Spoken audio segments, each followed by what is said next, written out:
everybody already? Maybe we should begin. So, greetings to everybody here in the Jorgensen Gallery at the Jorgensen Performing Arts Center, and also greetings to those folks joining us via the interwebs online at the Ballard Institute's Facebook connection. My name is John Bell, and I'm the director of the Ballard Institute and Museum of Puppetry, and I'm here with this distinguished group of artists to have our puppet forum for Wednesday, November 20th, Exploring Puppetry in the Old Man and the Old Moon. Greetings, come enter and have a nosh. We wanted to thank a number of people here. This is something new and different. We normally have our puppet forum events at the Ballard Institute, and we normally start at 7, and now we're here at the other side of the UConn campus and starting at 5:30 because at 7:30 there'll be a performance of The Old Man and the Old Moon, which involves all of our distinguished guests. We wanted to thank here Emily Wicks, the manager of operations and collections at the Ballard Institute, Saul Ramirez, our undergraduate Waring Fellow. This is a nice, respectful round of applause. Anthony Salito, our education and exhibition coordinator. Michelle Polgar, the managing director of Connecticut Repertory Theater. Megan Rivas, the head of the Department of Dramatic Arts here at UConn and the artistic director of Connecticut Repertory Theater. Art Rocco Burton, the head of the Puppet Arts program here. Gary Yaxtis, the operations director of the Jorgensen Performing Arts Center.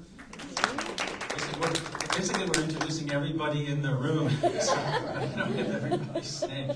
So, thank you very much. We wanted to pass this around, this sign-up sheet. Oh, thank you, Emily, with multiple pens, so people here can sign up.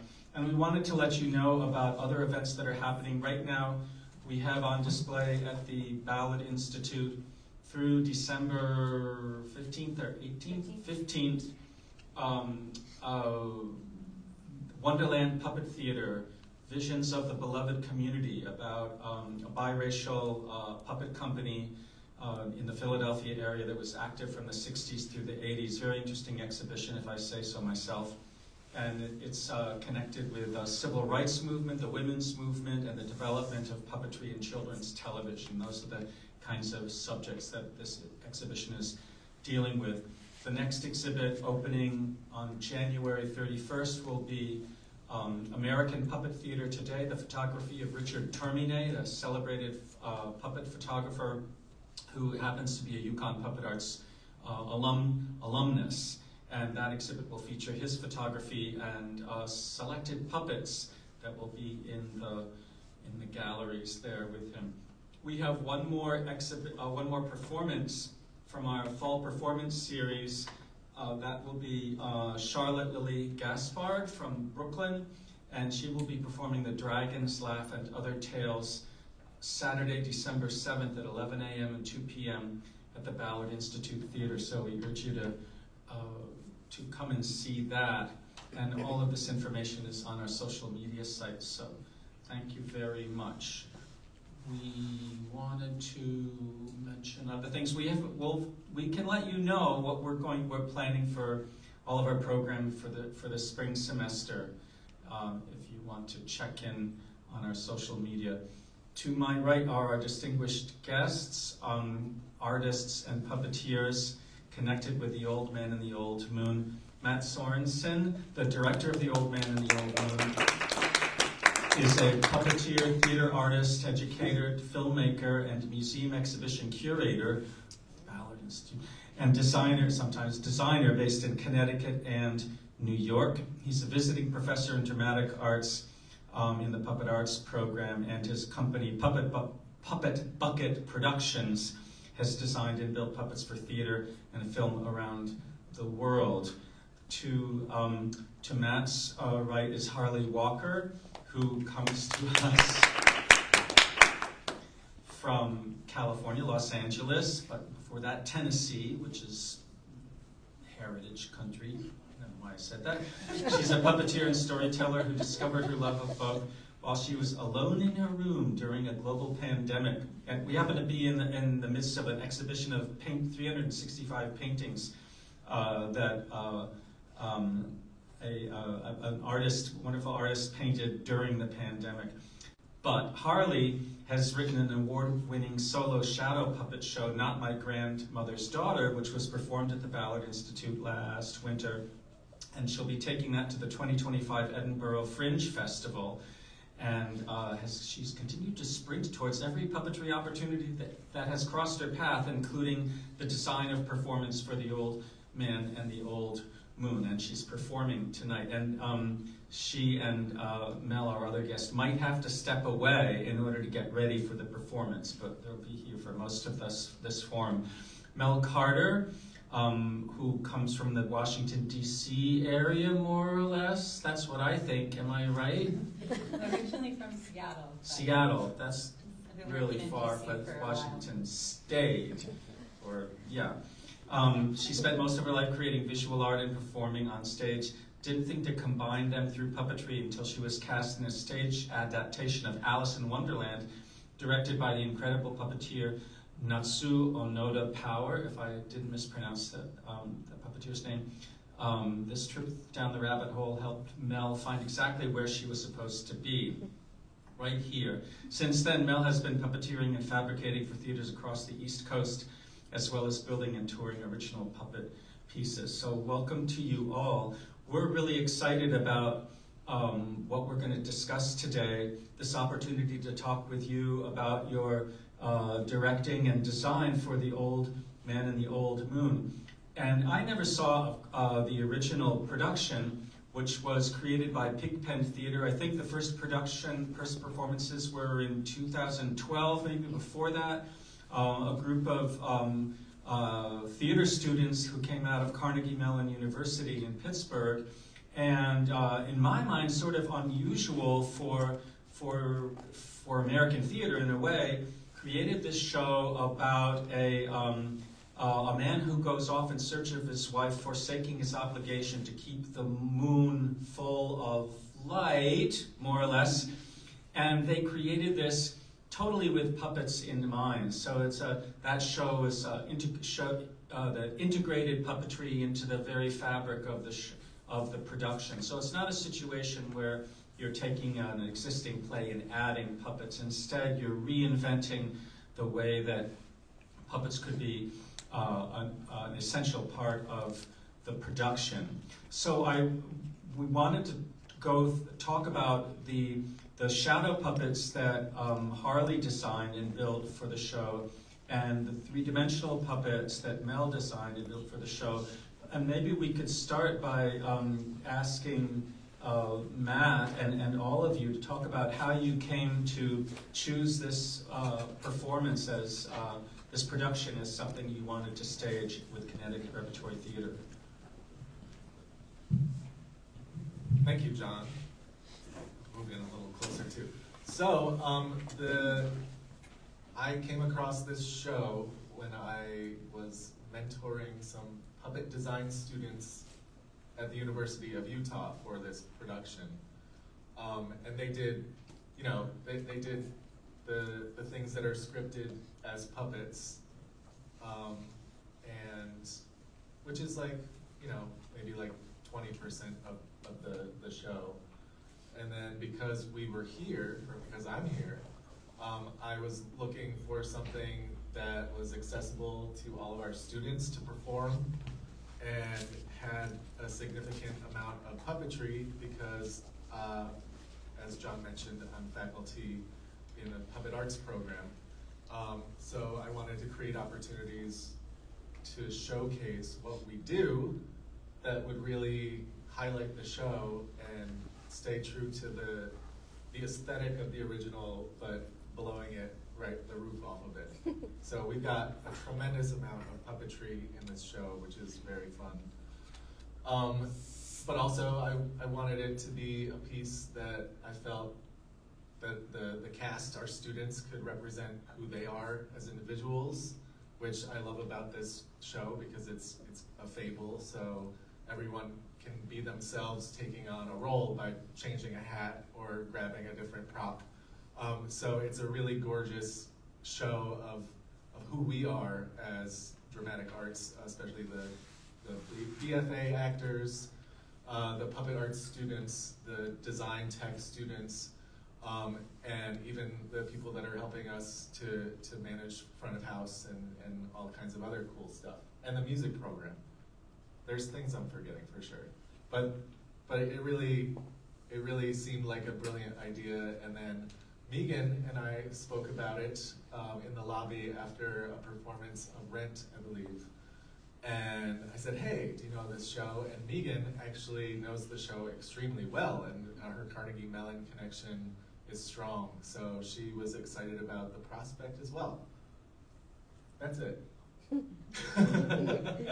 I should add that for those of you who haven't seen the show in this production or a different production, the stage is open. There's no curtains hanging. It's an open stage. You see the upstage wall, and then there's a combination of different staircases and tables and chairs and this and that come together with screens and various types of objects that come into performance, and the world is created in front of your eyes and then taken apart and recreated a few minutes later. So it's a really interesting way of creating on stage this very evocative world of a fable, a kind of fable story about this quest of a man to find his wife. So one of the things that I noticed about the original production is that Pigpen Theater Company is, I think, 6 men of male persuasion, and then you have very different casting ideas you pursued. It's a larger cast. You mentioned that the stage crew is involved, schlepping things around and this and that. It's very interesting and holistic, but can you talk about how you thought about casting the show? Absolutely. I looked at our student body, and I looked at the audition submissions, and I was like, oh, look at all of these interesting and different people with all kinds of skills and backgrounds. So I thought, why not use as many people as we can to reflect the myriad of diversity that we are as a people in the dramatic arts program.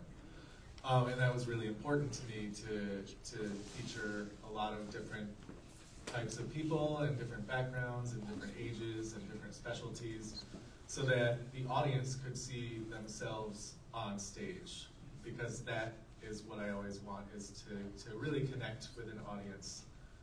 So the concept of the stripped down stage used for storage and full of furniture and props and costumes, we wanted it also to include actual pieces from recent CRT productions, so that our loyal fan base, audience, supporters could see pieces of other productions that they remember fondly, and that intensifies their connection to what we're doing with it. And I think it's been paying off pretty well, from what I understand. Yeah, it's really inspiring to see. I'm thinking that we wanted to go into the work of first Harley and then Mel about your design process, because my sense is that you guys both were charged with designing the shadow puppets and the three-dimensional puppets, and so you had to make all sorts of decisions based, I think, probably on the script of the play about how you would approach that. So we have images. We could advance them as you wish, if that was I'll okay. just let you know when I'm ready to move on. So I wanted to not look at any, I didn't want to look at any images from the original production, and I wanted to try and create something that felt different and unique to our perspective of the show is that we're all students coming into this theater we're putting on a rehearsal of this show. So I wanted it to feel like we were trying things, and there's a feeling of magical immersion and spontaneity, even though everything is very rehearsed. But I wanted the feeling of playfulness throughout the whole show. So I started by reading the script many times over and collecting inspiration images. I wanted a lot of texture, I wanted a lot of 3D objects, and luckily we have a really fun props closet that I got access to that I could just go in and play around. And so I read through the script and I wrote down every idea that I had through those initial readings, and I ended up with 52 shadow moments. And I realized that I couldn't manage all of that. So through the process of rereading, I was able to consolidate. And through the course of our rehearsal process too, I realized what was working and what wasn't working. If you want to move on to the next slide. So once I realized the ones that felt most meaningful to me, I created a book called The Book of Shadow. This also includes my script, so it's not this big, but so every sequence of the show has its own breakdown of what I'm using, what page it's on, what line we're starting on, and then a initial sketch of what I thought it might look like before I actually got my hands onto an X-Acto knife and paper. So see, these are some of the initial designs. I met with our scenic designer once I had a breakdown of the sequences that I wanted to use, and I said, these are the shadow sequences that I'm interested in. How do we make those happen? And then the scenic designer and I collaborated, and then the lighting designer and I collaborated, and the costume designer and I collaborated. So it really was an effort between all of us to make all of these moments happen. You want to proceed? Oh, yes. I just wanted to ask you, like, were your shadow designs based on the shadow puppets were used in the original production, or did you look at the script and say, I think this would be a good place for a shadow show, so it was really coming from your interpretation of the text? Yeah, some of them are listed as theatrical sequences within the script, but there's a lot of moments that weren't listed as theatrical sequences that I just thought it would be interesting to have a shadow moment there, and that's what happened. Some of the larger moments, like this one above, which is the pool of light sequence, were much larger, and I had to storyboard them for myself so that I was able to direct other people how to create them. But it was really great to get all of the scenic elements to be able to put those together. And it was really cool to see them in the room with all of these people who don't play with puppets all the time and people who play with puppets. Some of these people picked up shadow puppets for the first time, and it was really cool to see all of us working together that way. You could go on to the next one. So from the initial sketches, I did mock-ups for all of the rehearsal process to see what worked and what didn't. So this one is called The Old Woman Gives, and I realized within the mock-up that she was not strong enough, and I had to double layer her. I had to flip her arm to the other side, and then the final became this. So the old woman, oh, and all of them are labeled too.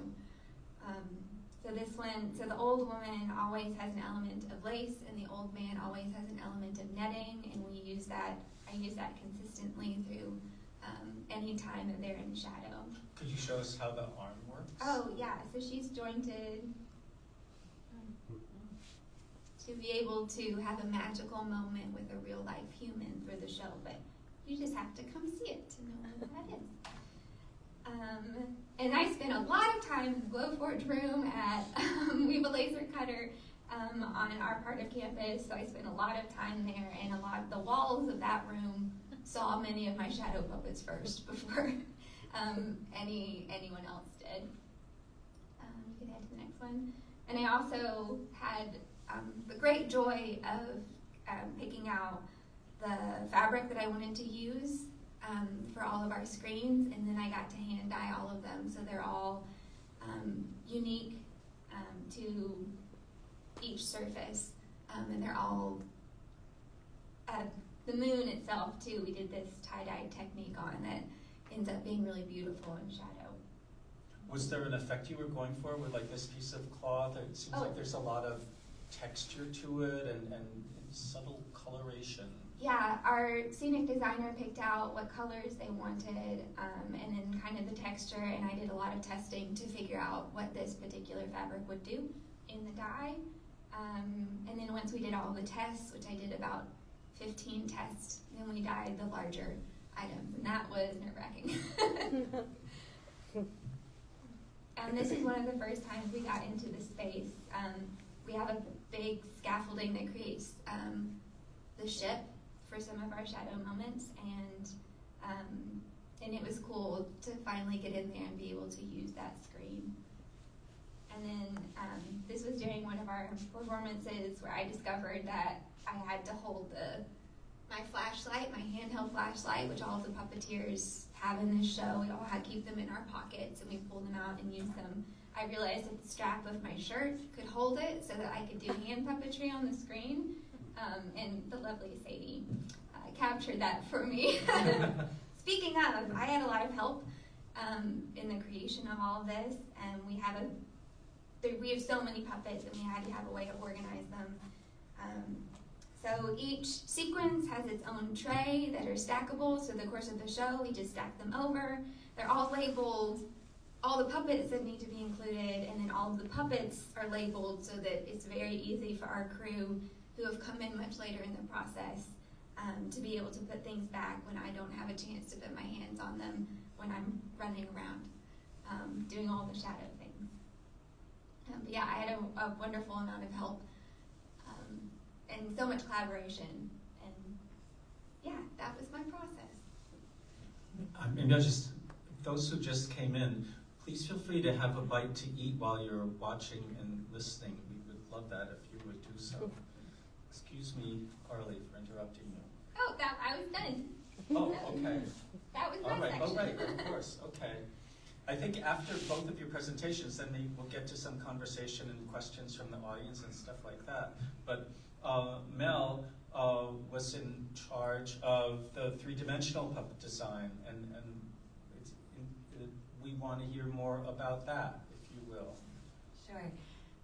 Yeah, I guess you ended with this. I'll start from the same place. I had a tremendous amount of help. So the entire time I'm talking about this, know that I did not and could not have done it alone, particularly from our GAs, some of whom are in this room. Thank you so much. And yeah, so I kind of saw my job as thinking of doing what was in the script, and then also doing what Matt envisioned, and finding ways to make it fun for the actors. So there are three 3D puppets in the script. There were the cannonballs, the chicken that gets beheaded, and Lucy here, the dog. And then I decided to add a giant fish. And Miranda, our scenic designer, had the idea that we could add some of our puppets from stock. So we also went through and added 3D puppets that I didn't build. Matt's vision for the 3D puppetry is that it's all found object puppetry. I think you can correct me if I'm wrong, that goes along with the theme of this show making storytelling feel very accessible to anybody who wants to tell a story. So I thought the cannonballs would be fun if they were sports balls, because then they could get heavier throughout as a visual gag, and then also later in the fight we could throw lightweight balls at each other in a non-violent, fun war. And then for the chicken, there's a lot of music in the show. The original show, everyone was playing musical instruments, so I was thinking about instruments, and I thought it would be fun if the chicken could groan when it's beheaded. So I was looking for musical instruments that look like chickens, and I found a bagpipe. And I put a glove on its head, and now it can get beheaded and groan. And then when building Lucy, on the next slide, Lucy was just made of a bunch of objects from prop storage. I built a prototype first, which is on the next slide, and is also in the design case outside, to kind of figure out the general shape.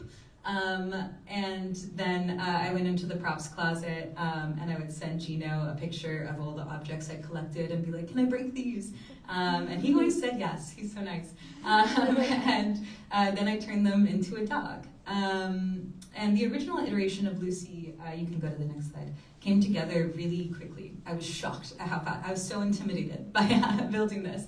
And then it all came together so fast. And then as soon as I picked it up, I was like, we've got some problems here. The original basket was really weak, so I reinforced it with wood glue and chicken wire and canvas, and then changed the handle so that it wraps around the whole puppet rather than just being 2 contact points. And then as soon as we got in the rehearsal room, you can go to the next slide, the back legs snapped off. They had controllers because we thought it was going to be a 2-person puppet, so the other puppeteer would be controlling the back legs. But as soon as we got it in there, and with our incredible puppeteer, Ella, who has never puppeteered before, but she's doing like a ton of stuff for Harley. She's doing like the main 3D puppet. She rules. It was clear that it was a 1-person puppet. And so we just changed the back legs to cat of 9 tails, which you can see here. So they just kind of like hang on their own. It's good. It's empty. Thank you. And then throughout, these suckers keep on breaking. They were originally made out of just the found objects, but I found that the wood was too weak. So I changed the joint to trunk fiber. Yeah, that's Lucy. And there she is on stage. And the last puppet was the big fish. In the show, spoilers, the old man gets swallowed by a giant fish. And I thought it would be cool to see it on stage around her when she gets swallowed. So I made a prototype. I wanted its mouth to be able to open and its eye to be able to move. And I wanted the tail to be able to have some movement too, and to be able to collapse when it was off stage so it wouldn't take off the whole backstage. So that's just, that's canvas connected by strips of wood, which I called its ribs. And then I also was thinking of maybe putting a Cantastoria on its scales. Could you go back one, John? Thank you. A Cantastoria is a type of puppetry that's just a series of simple images to convey a story. And since this is kind of a story about stories, it's very cyclical, and when the old man gets swallowed, it's like a moment of reflection and rebirth in the show. I thought it might be cool to have a Cantastoria on the fish. So then I started building the big thing. The fish head is just insulation foam, and on top of that is glued a drop cloth, which we already had. The eye is held into place by pieces of foam that are just a little bigger. They're like holding it in. They're a little closer in so that it doesn't fall out of its socket. Thank you to Tom and Jerry for helping with the eye. And then the mouth is on like a pulley, so it just comes up and opens. The tail was trickier.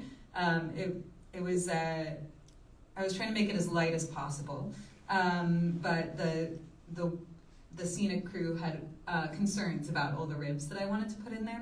So I cut out a big piece of canvas that was the shape of the fish, and then smaller pieces of canvas that were the scales, and sewed them on in rows.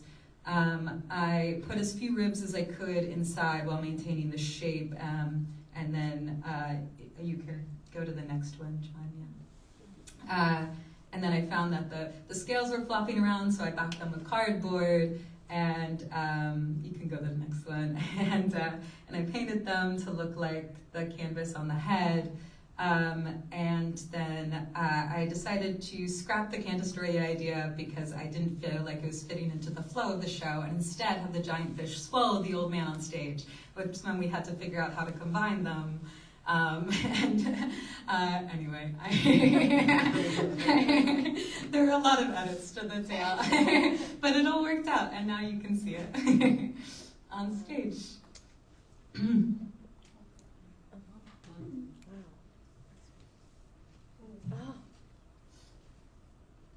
Yeah.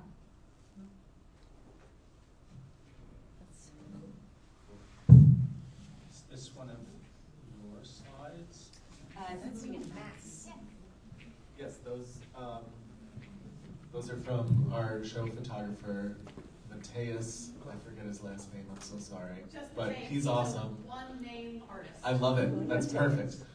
So those, Michelle gave me some access to so that we could show people the finished product and how beautiful everything came together with the lights and everything in context.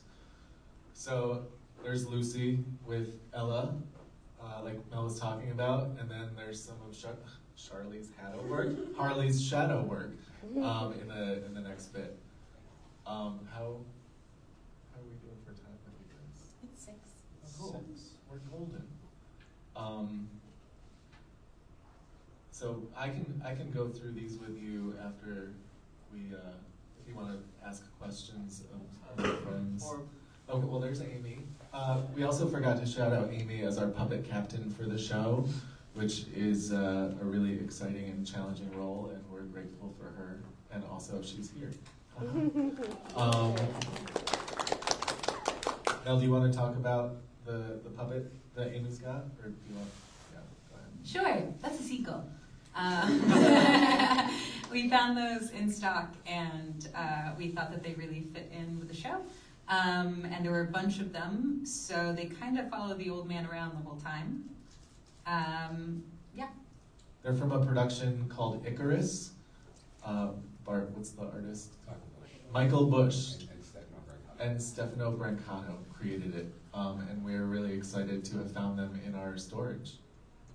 I wonder if we should just go through your Sure. slide and then we have a Absolutely. discussion. I love it. Makes sense. There's Mel flying one of the seagulls. So some of them were specialized. That was Mel's idea. So some fly high and some perch and some are handheld. And can I spoiler alert? Some of them have light on them for when we reach the city of light. It's very exciting. And I love flashlights to boot. Yeah. Yeah.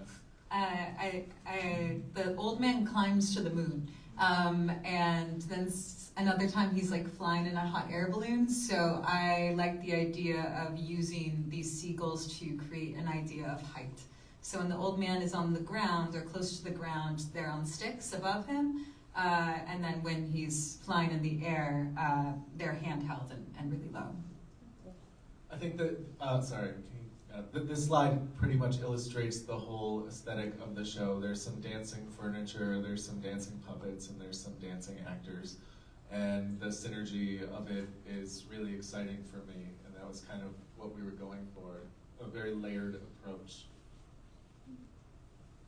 There's another one of Harley's shadow moments on the scaffolding, and this is an effect using theatrical lighting as opposed to the handhelds that we have, but it works really, really nicely for that moment. So there's a mix even within the shadow realm of instruments and lighting and techniques and materials.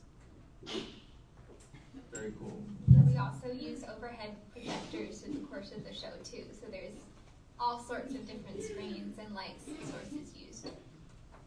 That's the full gamut of images, which is really exciting to see. And then if you can come to the show at 7:30, you'll see more. And I, just to start our discussion amongst ourselves and with y'all in the audience, and also people online who may have questions or comments, not yet, but if you have questions online, you can type them in, text them, and Emily will relay them to us. So given the fact that like Harley was in charge of shadow puppets and Mel was doing the 3D puppets, you're directing, there's a lighting designer and a set designer. How did you figure out how to pull together all these different strands? It wasn't just you deciding this is what it's going to be, it seems like. It seems like you had this cooperative process. How was that for all of you? For me, the description of the aesthetic that you gave at the beginning of this forum is exactly the description that I gave to my wonderful team of designers. So I wanted it to be organic and found and feel a little improvisational and use familiar objects in different ways. And then our really brilliant design team was all about it. So we met, started, what, in April? We started meeting in April, and we met all summer long. So one of the assignments I gave them is dream as big as you can, because we're teaching them how to follow their dreams and to design big and figure out in the moment if things don't work or in the room. So each of the designers, so Miranda Fife is our scenic designer, a graduate student who also did a lot of the props. Hannah Corbett is our lighting designer, who is a grad lighting student. My puppet designers, who we know and love. And the costume designer, Jordan All, who's an undergraduate student, which was really exciting to work with an undergraduate in a leadership position. And they did remarkably wonderful work, like right out the gate. So all of these different individuals ran with my idea and did kind of like what Harley and Mel were describing in terms of going through the script and figuring out what would be fun. And we came up with a lot of stuff together. The first time we read through the script together to insert our ideas, we had to do 2 different 3-hour meetings to get through the one act, supposedly 90-minute show, which, it's really exciting. And we were able to achieve so much of what we wanted to, and it's really amazing. And we're just grateful also for the CRT leadership and the faculty that were working with us that gave us extra boost with tons of freedom to dream. That was a huge deal. Anything to add? I wondered how, thinking of Mel and Harley, like you're thinking of puppet designs, are you talking together? Did you and Matt and then the other people in the design team that Matt just mentioned, were you talking together like, oh, that seems right, it'll fit in with this part of the stage design or the lighting design? Was there an overall aesthetic that you understood or developed in the work process? How did you make decisions about what you thought might work and what might not? I don't know if there were things that you thought, no, actually that's not going to work in this show. Yeah. I think something that Matt said a lot was that things weren't really supposed to match for this production. Like it's kind of a mishmash of everything we can find. So if our aesthetics don't match, that fits in with the aesthetic. And then the other part of your I think the fish moment is the biggest moment where we had to collaborate because it's a really big shadow moment and scenic moment and 3D puppet moment. And lighting, yeah. So there were a lot of conversations about how can we serve each other in this moment rather than fighting for the attention of the audience. Yeah, and because I had to create all of these surfaces, I had to work really closely, surfaces and light. I had to work really closely with the scenic designer and the lighting designer and the costuming designer. But all of it happened really organically. We were all excited to make things work. So I would offer things to the costume designer and I said, hey, what if we turned this outfit into a shadow screen? What would that look like? And Jordan was down, and it wasn't even a question. And the scenic designer too, I offered things to Miranda being like, I would like this moment. And you're like, great, here's all of these screens. Which one do you want to use and how? And once we had the ground plans and I was able to really figure out how it worked, and it was very organic and collaborative and easy process. It was really, really lovely, actually. Were there any puppet designs that didn't work? And if so, how did you decide that they didn't work? For some of mine, we just got them into the space and realized that they just didn't have the effect that we were looking for. There were these clouds in particular that we did onto the walls of the theater that were beautiful, but they didn't really serve the story. It was a cool effect, but it didn't exactly the thing that we needed. So it was fine that they were out. But it was so much of our process, I think, happened in tech, that we were actually in this space and we're like, oh, well, what actually works? So it was getting into the room that was really helpful. There were some puppets we took from stock that were cut, like a giant seagull that was really heavy, and its wings flapped and its head moved all around, and it was shedding disgusting feathers everywhere. And Matt had to finally be like, someone's gonna get a disease. We need to get rid of that one. Yeah, there was like, I think we kind of found things from stock that weren't serving the show and cut them. And that's, to me, that seems really interesting that there's so many puppets in stock. I don't know if that's unusual for a university theater department. It seems like it wouldn't be unusual here at UConn, where we're approaching the 60th anniversary next year of the Puppet Arts program as part of the Dramatic Arts Department.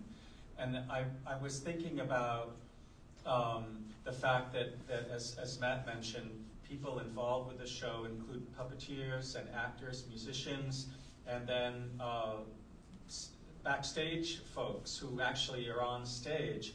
And I wondered, you know, as puppeteers and as a director of puppeteers, you know, are there challenges, you know, working with folks, for example, actors who might not have worked with puppets before?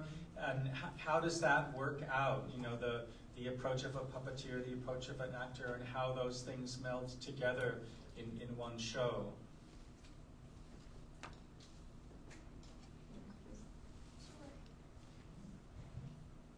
I think I know that I had to come up with a language that we could all speak together, and like handing BFA actors flashlights, and I was like, okay, here are the rules for these flashlights, here's how they work, we're not going to turn them on in people's faces, not that anyone was going to do that, but just like to start from scratch and not know what some of these BFA actors knew, but everyone was so open and just really excited to make all of these moments happen. And it was really cool to create a language all together, and to have moments where there's 3 sequences happening all together, and we're on scaffolding and on arches and we're on a mess hall tablecloth and creating all these things, and it just feels like actual magic is happening. So it was really, we just came up with a new language together. And Matt, as the director, do you, thinking of what Holly was saying about creating a language, when you're directing a disparate group of people with different experiences, actors, puppeteers, stage hands, do you approach those different groups differently? How much of a challenge is it for you? Like, it seems to me if you're working only with puppeteers, it might be a different kind of creation situation. I started in callbacks before final casting was made, doing exercises with them about moving objects and dealing with focus and dealing with bringing breath and life and thought to a puppet. And they had such a good time, they didn't even think they were learning. So kind of reiterating that when we're in the room helped a lot, but also, you know, we're all actors too. You know, puppetry came naturally, but so we know their language really well. So I, you know, focus, intention, thought, breath, pace. These are all things that a lot of people have experience with that are performers or musicians of any kind. So it wasn't that challenging, but also because I really wanted to empower Mel and Harley, I made them the puppet directors, and I would sit with them in the room when they were directing and let them kind of deal with things, and then if things needed a little extra smoothing over, or if I caught somebody not breathing or something like that, then I would confer with them.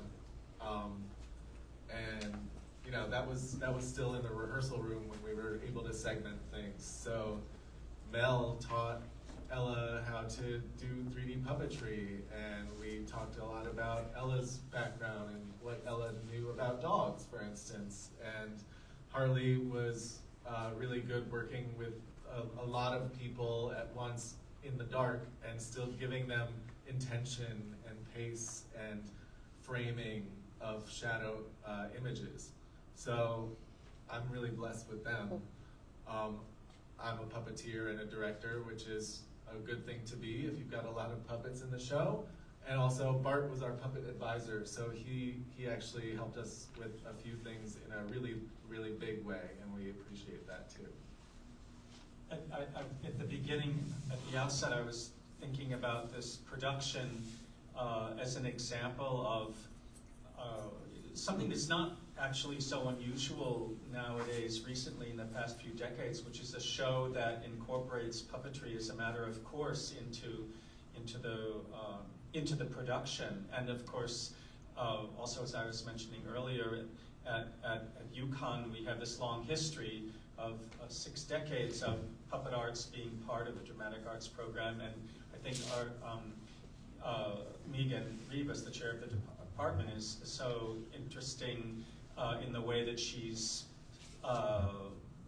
excited, I would say, by the possibilities of puppetry and acting and theater all coming together. So my question is, maybe it wasn't a question, it was more like, it's interesting to me that, that this kind of work that you all are doing is reflecting in some way a recent, in my mind, development of American theater, where puppetry is more and more being seen as something that obviously you would include in a particular type of show. Not everything, of course, but something that has an increasing role in American theater. Does that occur to you guys? Do you think about, does that seem to square with your sense of the role of puppetry in theater? For me, absolutely, and that's kind of how I got into puppetry in the first place, was like The Lion King and Avenue Q, and then it just kind of permeated my soul. But you're seeing things like Life of Pi right now, and King Kong, where Water for Elephants, where puppets are just now in really visible mainstream productions. I mean, puppetry, as you know, has been around forever.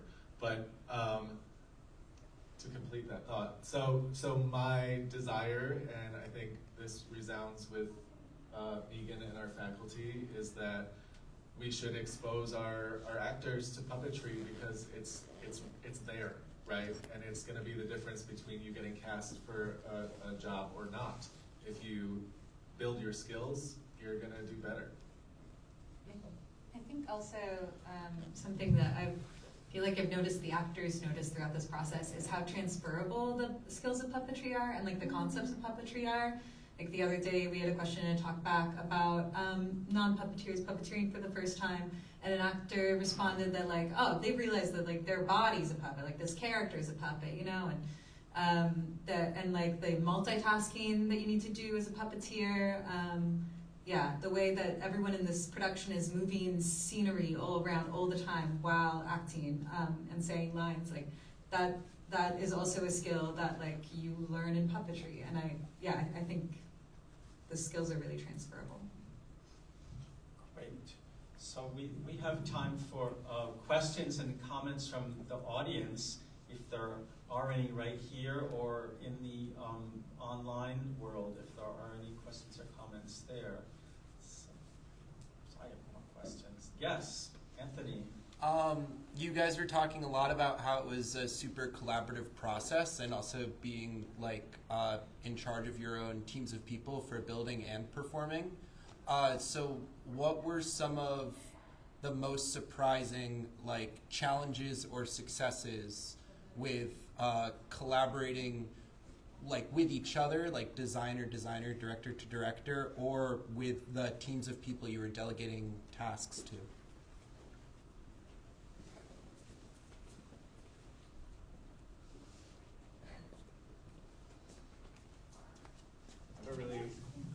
quick and easy answer, time. If we had more time, it would have gone further and further and further, and there were moments where we were looking at the clock and we had to say, listen, can we pull back on this moment, or this moment isn't serving this, what we're trying to do here. But mostly it was just about the time that it took to even attempt what everyone wanted to do to see if it would work or not. I wonder, in thinking of what Anthony's saying, like in terms of the production process, like sometimes, in my sense, if you're working with actors in a drama and it's, there are no puppets, you're creating a character, you're doing dialogue, scenes with other people. You don't come to the moment of using costumes and the actual set until much later in the process. And I wonder if working in the world of puppets, does that sort of want to require an earlier incorporation of those objects in the process? Does it take longer to rehearse a show with puppets because you need to figure out what those objects are doing? For Shadow in particular, we were very, very lucky to be able to get the arches that we use really early on.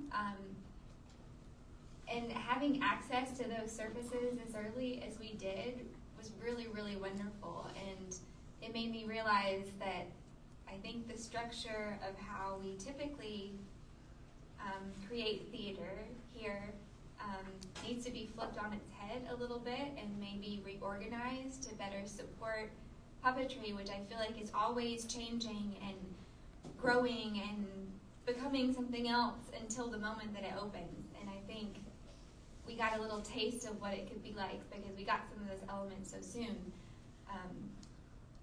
But yeah, getting into the space and realizing, wow, we only had the tech time to figure out how to do this, made me realize, oh, wait, maybe we need to just look at this differently, the same way that we've looked at this whole show differently and we've collaborated differently. It's just a different kind of approach. The technical director on the show, her name is Hannah, and she freaking rocks. And she said she came to UConn to be the technical director that every puppeteer wants to work with, and she is. And she mentioned, I think, to Sadie that she wants her MFA project to be writing the book on how to technical direct for a puppeteer, and how puppeteers need access to the tech in the room earlier, especially if they're doing shadows. And what I learned with the fish is like a big puppet like that needs time to be teched in the room as well. Like this guy can go to the rehearsal hall, but a 16-foot long fish needs the stage and needs time to be figured out on the stage. Yeah, that's great. Yes, question. So I'm trying to piece together the timeline. I hear you saying April was your beginning of sitting and reading a script, and then, like, you all enter the stage. I mean, that last show just ended a couple weeks ago. Like, so you entered the stage here a couple weeks ago. How does it break down? Like April, we read the script. Then in July, when you're not accessing the stage, what are you doing in July? Like, and where are you in July when you're trying to put this all together? And when do you actually, I guess that's my question of, like, how does it get to tonight? Like in a bulleted kind of like this. So when we were meeting in person in April, we shared some really big ideas, and then we met less frequently over the summer because most of our design students do summer stock gigs, and we all have performance lives as well that get us busy. So we met probably once or twice a month to continue talking about our ideas and how they would collaborate. People would have breakout meetings on, especially Harley with scenic and lighting together. All three of them really had to combine their thoughts often. So people were still working. Casting had happened mid-May? Mid-May, yeah. Okay. But rehearsals didn't start till October 10th. So a lot of it was really planning, and with a show this huge, it was great to have all that lead time before we were working with other human beings with busy schedules, so that we could really develop a strong plan as a unit. Yes. I am curious to know, it seems like this is a really collaborative group of people, and you're in a university setting, so you sort of have this hive mind. You're a little bit like an ensemble in a way, creating something. And I'm curious to know how you feel as individuals that's going to continue to influence your work, like as you go to create your MFAs or as you go to direct other shows. How do you think it will influence how you will delegate or how you will take on work or how you think about it? In case people online didn't hear the question, Abigail's noting that this production had a sort of collaborative nature, the creation of a hive mind, and the question is, how do you think that might continue to influence your work after UConn, perhaps, or in your next projects?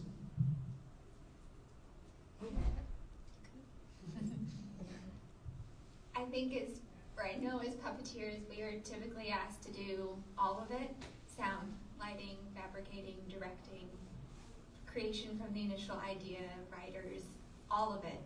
And through this whole process, I realized I want to work with other people. I want other brains to help me and to help them, and I want to collaborate. And I don't think that taking on all of it is a thing that we should always have to do. There's so much talent all around us. So that's what I've taken away, is that I really want to pursue making things with other people who are just as invested and curious and believe in puppets the way that I do. There was one thing in particular I definitely want to take away, which is the design read-through that we did. I've never done anything like that before. Not that I've designed a lot, but I feel like in the last things it's been very like, you do your part, and then we come together and talk about like what your part's gonna be. And this one, we like taking the time to like read through the script and pause every time a designer had an idea. Then like we could feed off each other, and you didn't have to stick to your like siloed thing if you can yes and somebody else's idea, and it made the whole design process feel much more collaborative from the first day. Thank you. Yes. I got two questions. One, I think you kind of mentioned that the part that now puppetry is becoming more mainstream, some of the big movies and all that, and how that affects your experience and learning of new techniques, new areas of exploring and using puppetry. So that would be question number one. So the first question is, how does the increasing popularity or presence of puppetry in film and maybe theater affect your own sense of the form, maybe more or less?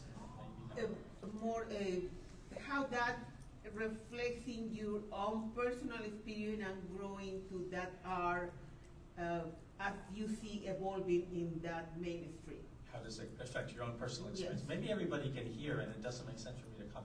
And your own, how does it reflect your own personal experience of the art?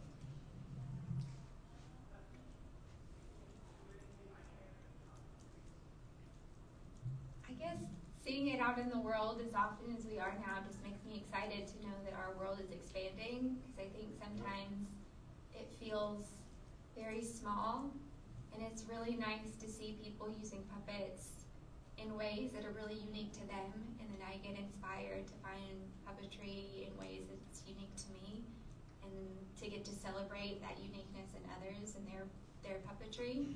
So I think it just makes me want to keep going.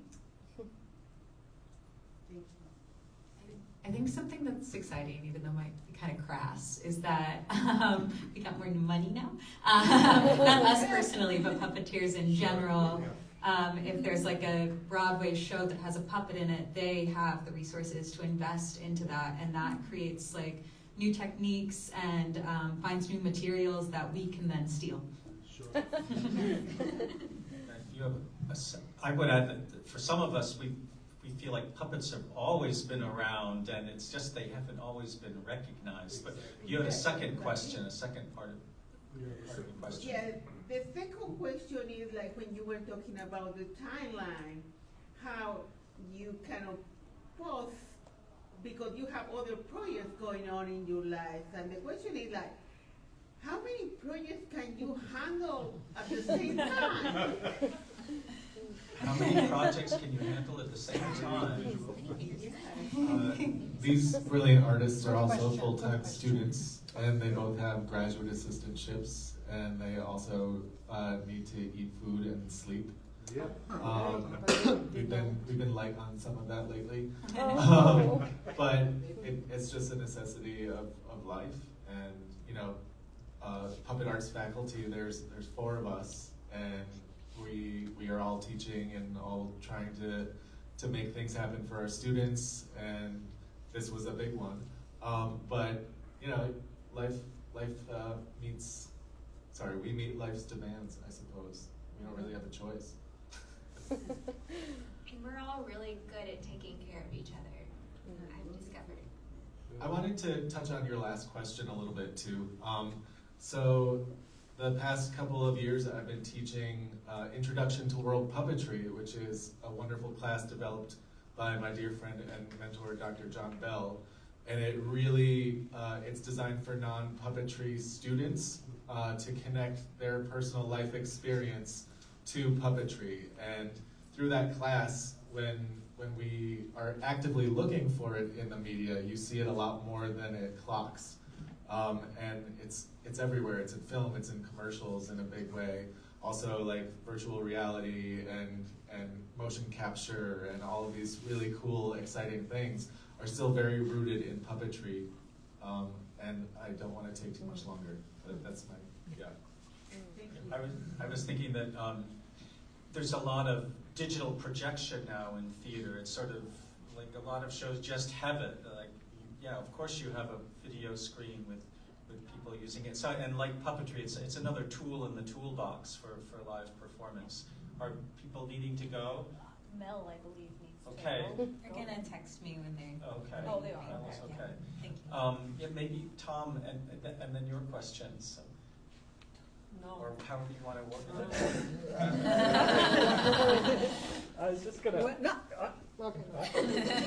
I was just gonna ask about your method of directing that. Like, I feel like from the outside, it seems like you've been really encouraging people to go with their ideas and say yes, and we're going to pull in puppets from the archive, and it seems like it's been a very positive yes kind of directing.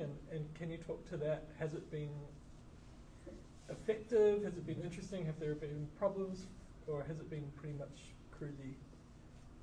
This show specifically works really well with saying yes to a whole bunch of things just to see if the spaghetti sticks to the wall. And I've been teaching a lot lately, and I hadn't directed in a couple of years, so the teacher in me that says yes was like in full effect in the driver's seat. And it was really wonderful, but then in tech, up to a certain point, I had a difficult time pulling back certain things, and it was a lot more about, you know, reconvening with ideas and really analyzing their effect of pushing the story forward, or there's just no way we can do this in this amount of time, or this really brilliant thing looks gorgeous and doesn't work the way we needed it to, how can we still use it? All of these solutions that had to come up in the tech process, but that's like 50 people kind of experiencing it together and making their way through and making hard decisions. Yes. Me? Yeah. Okay. Bonsoir. My friend saw the show, and I was pleased to hear that she was like, I've not ever seen anything like that before. And the dog is so cute. So she enjoyed the show a lot. I just want to say because it was so cute to see her in this happiness moment, and just want to give you the feedback I got, and I'm speaking about it. And thank you. Merci. Positive feedback for the dog from Celine. And all the Chinese shadows, everything, she loved it. Other questions online or? Well, our friend Harry Lacoste asked, are you going to tour to Massachusetts? So Yeah. now there's a request. Will this tour to Massachusetts? Probably not. It's not up to me. So Harry still has time to come here and see it. Absolutely. How long does it run? We run tonight and tomorrow night and 23. Friday night and Saturday Friday afternoon. night and then Saturday afternoon. So Saturday is our final 22. show. It's a 2 p.m. matinee, and then we're taking it all apart. So, get here while you can. Great. Are there other comments, questions, philosophical thoughts about the nature of puppetry? Yes, Emily. Well, I'm seeing it tonight, so I'm just wondering, what are your favorite puppets or puppet scenes that I can keep an eye out for? What are your If you had to favorite pick puppets or one. puppet scenes? I can go first because I was just talking about it earlier today. My favorite is the moment when the old woman takes the candle. It's one of the first shadow moments in the show, and I just think it's gorgeous, and it really sets off the journey on a beautiful note. And I always think about the sinking moment too, because I feel like it's a beautiful combination of shadow and lighting, and sets are moving, and the big fish comes in, and it's very immersive. So that tends to be my favorite moment.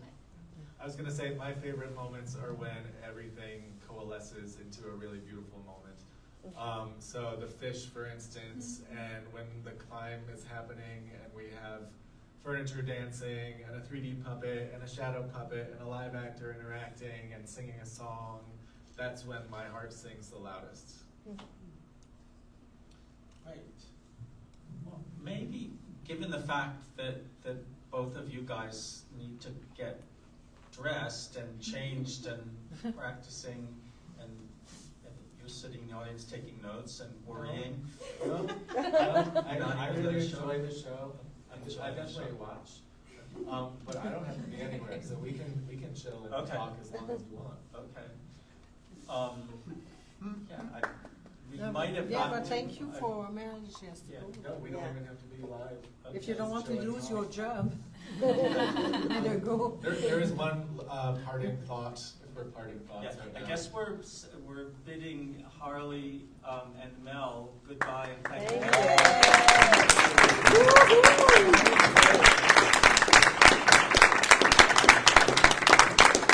And break a leg tonight. Yeah, someone from the Facebook Live said, break legs, but not the dog. See, we have a backup leg on stage if we need it. Yeah, that's great. Good luck.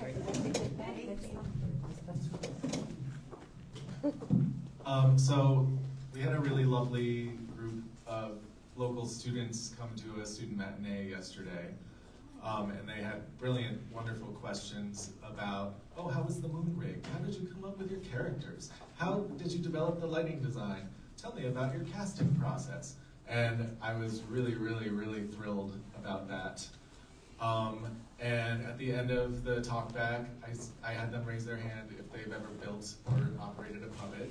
And about 15 of them did. And I said, okay, now raise your hand if you've ever taken a flashlight and done a wall. And then a bunch of more hands went up, and maybe there were still 10 people that didn't have their hand up. And I said, well, you're puppeteers.